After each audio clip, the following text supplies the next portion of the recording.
Mañanera de Ángel correspondiente al martes de la semana en curso. Martes 27 de diciembre del año 2022. Pues ya falta menos para que se termine este año que ha sido, pues quizá de los peores del sexenio o de este gobierno del bulto López Obrador. Vamos a seguir con estas, no sé si llamarlas perspectivas o probables acontecimientos, pero sigamos con esta cuestión de futuro. Revisando el comportamiento de la economía mexicana del año que prácticamente ya terminó, para todo fin práctico, me es muy difícil pensar en un 2023 positivo. Y cuando digo me es difícil pensar en un año positivo, lo que expreso es que ese año, el 23, el próximo, va a ser un año más difícil que el que en unos días va a terminar. Tendremos quizá los 2 primeros trimestres del año una inflación todavía elevada. Quizá a partir del tercer trimestre empiece a notarse un descenso, de tal manera que para fines del año 23 la inflación ronde niveles de 4,5%, quizá 5%. Por supuesto que está por encima de la meta objetivo de Banco de México, que es el 3%, más menos 1 de rango aceptable. Pero hay otro problema en relación con la inflación elevada que hemos padecido y que quizá el primer semestre padezcamos. Es el alto precio del crédito. La elevación de la inflación tiene un reflejo directo en las tasas de interés. Si usted revisa la tasa de CETES a 28 días, encontrará que el nivel está por encima del 10%. Lo cual quiere decir que si se mantiene ese nivel de inflación, lo más probable es que se consolide esa tasa arriba del 10% o quizá podamos llegar en un momento al 11%.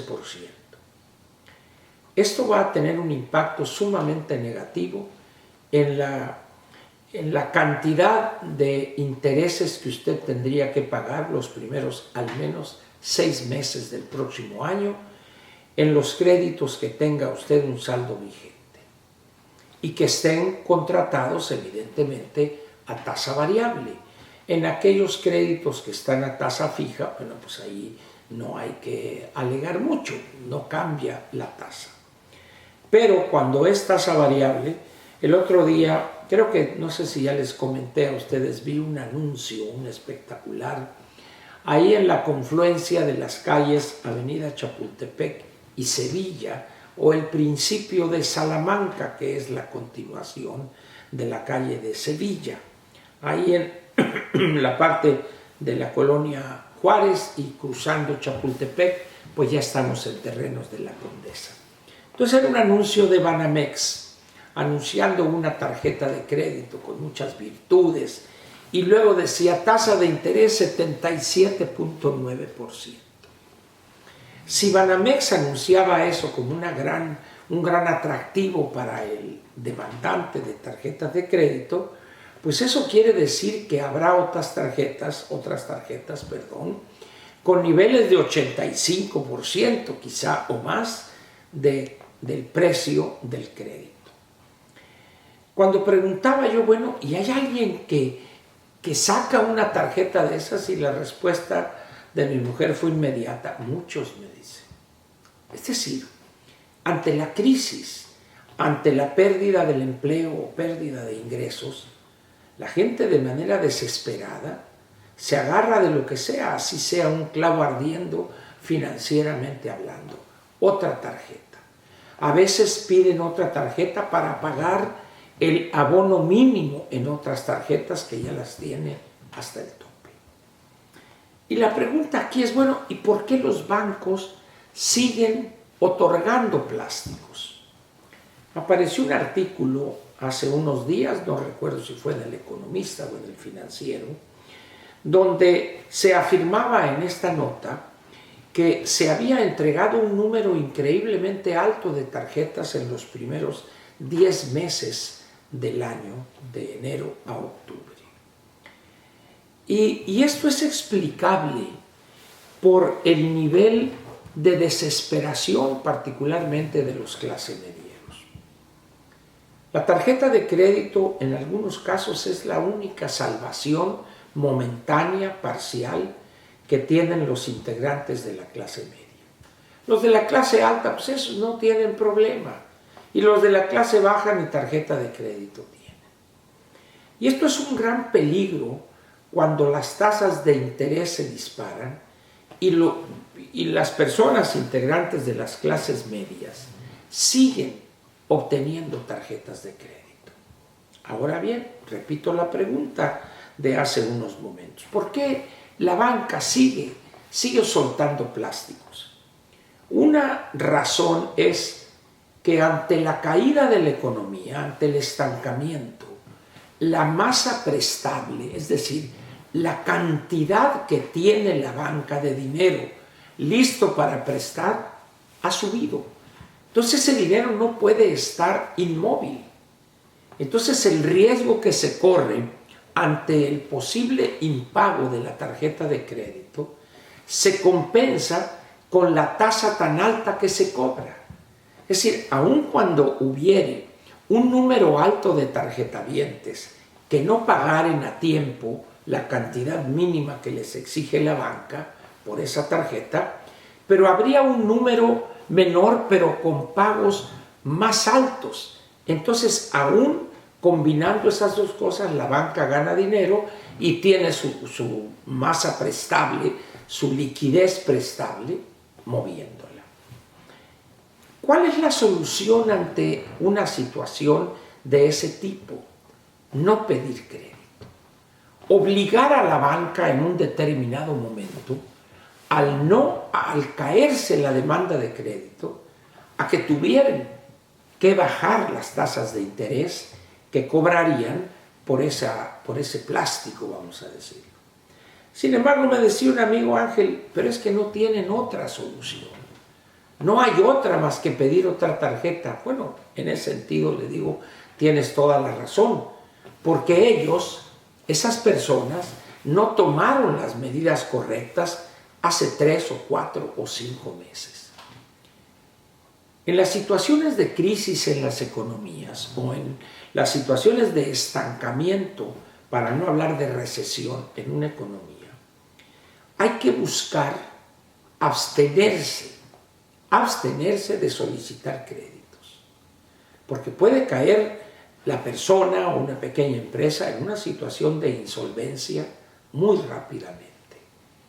Yo sé que es difícil, hay que tener mucha disciplina, sin embargo, a veces no se entiende la necesidad de esa disciplina, pero vale la pena intentarlo. En la medida en que usted en febrero o marzo hubiese empezado a reducir su deuda para que al llegar a octubre, noviembre, nada debiere, eso le daría a usted hoy una gran tranquilidad. Sin embargo, está tan arraigado el uso del crédito de una manera irresponsable que las personas, millones de mexicanos, pues no sé si decirlo, gozan o sienten un placer casi orgásmico en recibir una nueva tarjeta y madres, pegarle al plástico. Eso trae consecuencias. A veces obligan a las familias a desprenderse de un bien raíz, por ejemplo, a tener que vender el departamento o la vivienda donde habitan, vender un carro, joyas, empeño, etc. Vale la pena, pues, considerar el peligro que representa una tarjeta de crédito más. Y más lo representa ese peligro cuando usted no es totalero, es decir, cuando usted utiliza la tarjeta para financiarse. En esas condiciones, el año que viene no va a ser un año muy halagüeño, muy positivo, porque hay personas, millones, que han abusado del crédito. Y ya tenemos algunos meses con tasas elevadas del precio del crédito.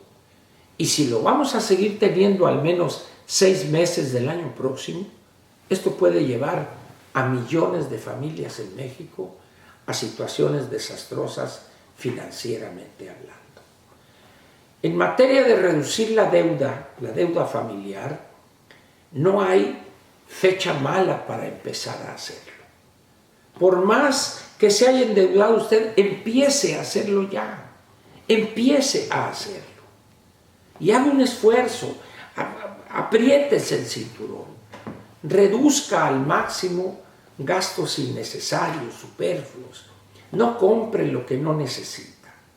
Y eso lo ayudaría a ir adquiriendo poco a poco más libertad financieramente hablando. Hasta llegar el momento en que no debiere, en que tendría pasivos igual a cero. El saldo vigente de sus pasivos sería cero. Y las tarjetas las utilizaría como medio de pago, no como medio de financiamiento. Yo sé que es mucho pedir, pero ante una situación compleja, difícil y que no se ve salida en corto plazo a la crisis económica en la que estamos, sea un periodo de estancamiento o recesión o muy bajo crecimiento, lo que guste usted. Pero la situación, como le digo, se pondrá más difícil. Y cuidado con los créditos fáciles. Telefonazo, hay una tarjeta preaprobada para usted, cuélguele inmediatamente, cuélguele. Y verá que si logra reducir significativamente su deuda, va a vivir más contento, menos presionado. Muchas gracias y nos vemos mañana miércoles aquí en la Mañanera de Ángel.